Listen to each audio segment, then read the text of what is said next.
Female reproductive organ के अंतर्गत जो चीजें हैं आप सैंपल में देख रहे हैं, उसके अंतर्गत जो पहला उसका भाग है उसको कहते हैं वेजिना। क्या बोलते हैं? वेजिना बोलते हैं, या हिंदी में कहते हैं उसको योनि। और इस योनि के रास्ते से जो शुक्राणु प्रवेश करते हैं जिसको कहते हैं मेल गैमेट। इसके बाद दूसरा जो हिस्सा है उसका कहलाता है यूटेरस। यूटेरस यानी गर्भाशय। गर्भाशय की संख्या कितनी होती है? 1। उसके बाद देख रहे हैं दो हिस्सों में क्या हो जा रहा है? बढ़ जा रहा है। इस हिस्से को कहते हैं राइट फैलोपियन ट्यूब, इसको कहते हैं हम लोग लेफ्ट फैलोपियन ट्यूब। इसी फैलोपियन ट्यूब के रास्ते से यह शुक्राणु अंदर की तरफ प्रवेश करते हैं। यह आगे जाकर के यहाँ पर हिस्सा यह थोड़ा सा उठा हुआ है, इस हिस्से को कहते हैं एम्पूला। इसी एम्पूला वाले भाग में मेल और फीमेल के दोनों गैमेट एक दूसरे से जुड़ते हैं और मिलते हैं। इस मिलने की प्रक्रिया को कहते हैं निषेचन। क्या बोलते हैं उसको? निषेचन। तो निषेचन क्रिया कहाँ होती है? यानी फैलोपियन ट्यूब के एम्पूला वाले भाग में होती है निषेचन क्रिया। अच्छा, निषेचन क्रिया बाह्य होती है कि आंतरिक? आंतरिक। जबकि मेढक में कैसा होता है? बाह्य। अब समझिए इधर, इसको कहते हैं राइट ओवरी और लेफ्ट ओवरी। तो ओवरी से जो ओवरी है, ओवरी से आपको बताया गया था ट्रिक में राइट ओवरी। क्या? Right ovary. तो आज से क्या हुआ? कौन सा हार्मोन निकलता है? रिलैक्सिन। आई से इनहिबिन। क्या बोलते हैं इसको? इनहिबिन। पी से प्रोजेस्टेरॉन। ई से एस्ट्रोजन। ये 4 तरह के हार्मोन निकलते हैं मुख्यतः। यह आप कहेंगे तो प्रोजेस्टेरॉन, एस्ट्रोजन, ये 4 तरह के हार्मोन कहाँ से निकलते हैं? ओवरी से। ओवरी संख्या कितनी है? 2, दाहिना और बायां। और इसी ओवरी से जो प्रत्येक माह जो स्ट्रक्चर निकलता है जिसको हम कहते हैं फॉलिकल या ओवम। और ओवम की जो संख्या होती है वह मादा में कब बन जाती है? जब वह माँ के गर्भ में रहती है। तो इससे जो निकलने वाले फॉलिकल्स हैं, इनके निकलने वाले जो ओवम है, वह प्रत्येक माह 14वें दिन, कब? 14वें दिन यहाँ से अंडों का निकलना होता है। इस क्रिया को कहते हैं अंडोत्सर्ग या ओवुलूशन। क्या कहते हैं? अंडोत्सर्ग या ओवुलूशन। ओवुलूशन करने के बाद वो अंडे कहाँ आएंगे? फैलोपियन ट्यूब में, या दाहिने फैलोपियन ट्यूब में या बाएं, दोनों में आते हैं।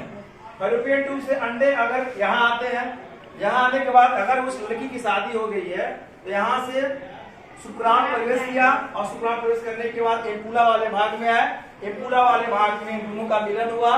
मिलने की क्रिया को के फलस्वरूप क्या बना? जाइगोट यानी फर्टिलाइजेशन क्रिया हुई और वह यहाँ आकर क्या होता है? इम्प्लांट हो जाता है। कहाँ पर? गर्भाशय में। और गर्भाशय में इम्प्लांट होने के बाद यहाँ पर 9 महीने के बाद हमारा 9 महीने तक स्ट्रक्चर जो बनता है उसको कहते हैं एम्ब्रियो, भ्रूण कहते हैं। और वह भ्रूण अवस्था में फिर हम 9 महीने के बाद दुनिया में आते हैं जो जिसको कहते हैं शैशवा अवस्था। तो इस तरह से आपने देखा कि जो फीमेल का रिप्रोडक्टिव ऑर्गन है उसके अंतर्गत एक योनि है, एक वेजिना है, एक गर्भाशय है, 2 फैलोपियन ट्यूब है, 2 ओवरी है या अंडाशय है। और अंडाशय से जो निकलने वाले हार्मोन्स हैं रिलैक्सिन, इनहिबिन है, प्रोजेस्टेरॉन और एस्ट्रोजन। इन दोनों हार्मोन के बारे में अक्सर पूछा जाता है कि प्रोजेस्टेरॉन और एस्ट्रोजन किस में निकलते हैं, मादा में या नर में? क्या बताएंगे? मादा में। और जो पुरुषों में जो टेस्टिस है, उस टेस्टिस से निकलने वाला जो हार्मोन उसका क्या नाम है? Testosterone hormone. क्या बोलते हैं इसको? Testosterone hormone. Testosterone hormone. और इसी हार्मोन के चलते बच्चों में दाढ़ी मूछ का आना, एक्सप्रेसिवनेस या वोकल कॉर्ड का चौड़ा होना, कभी कभी आवाज क्या हो जाता है? मोटा हो जाता है, भारीपन हो जाता है, दाढ़ी मूछ आना या मसल का इंस्ट्रक्शन, ये तमाम चीजें जो होती हैं वह नर में होता है इसी हार्मोन के कारण, है ना। तो आज हमने जो जाना फीमेल का रिप्रोडक्टिव ऑर्गन, इस सेक्शन को आप लोग ध्यान से देख लीजिए। इसको कॉपी में उतार लेंगे और इसको और फीमेल से निकलने वाला ओवम, ठीक है। तो दोनों में जब मिलते हैं तो उस क्रिया को कहते हैं फर्टिलाइजेशन। और जो इसके बाद स्ट्रक्चर जो बनता है उसको कहते हैं जाइगोट। क्या कहते हैं? जाइगोट को हिंदी में कहते हैं युग्मनज। क्या कहते हैं? युग्मनज। युग्मनज क्या हुआ? मेल और फीमेल का दोनों स्ट्रक्चर आपस में मिलने के बाद उसमें फर्टिलाइजेशन क्रिया संपन्न हुई और उसके बाद जो स्ट्रक्चर बना उसको कहते हैं हम लोग जाइगोट। अब जाइगोट बनने के बाद यह क्रिया कहाँ होती है? यह कहाँ होती है बेटा? यह फलोपियन टेम्पुरा वाला भाग फर्टिलाइजेशन क्रिया हुई ना। इसके बाद जो आगे चल करके वह इम्प्लांट हो जाता है। कहाँ पर? गर्भाशय में। गर्भाशय में उस स्थिति को कहते हैं हम लोग इम्ब्रियो। क्या कहते हैं? इम्ब्रियो। जो स्ट्रक्चर बनता है उसको क्या कहते हैं हम लोग? इम्ब्रियो। या कहते हैं उसको भ्रूण। क्या बोलते हैं? भ्रूण। तो उस स्थिति को जो फीमेल का जो इस समय बॉडी का जो स्ट्रक्चर बन जाता है तो उस अवस्था को कहते हैं हम लोग प्रेगनेंसी। क्या बोलते हैं? या गर्भावस्था। क्या बोलते हैं? गर्भावस्था। और गर्भावस्था फीमेल का कितने दिन का होता है? 9 महीने। तो 9 महीने हम लोग कहाँ रहे? माँ के गर्भ में। कहाँ रहे? प्रेगनेंसी के बाद 9वें महीने के बाद या 9वें महीने में हम दुनिया में आते हैं जिसको कहते हैं नवजात शिशु। क्या बोलते हैं?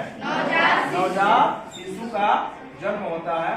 तो इस तरह से फर्टिलाइजेशन के बाद भ्रूण का जाइगोट का बनना, इम्ब्रियो का बनना, प्रेगनेंसी स्थिति को आना और फिर नवजात शिशु का चलना, यह संपूर्ण क्रिया मानव की इस पृथ्वी पर होने वाली क्रिया है जो माँ के गर्भ में होता है, माँ के शरीर के अंदर होता है।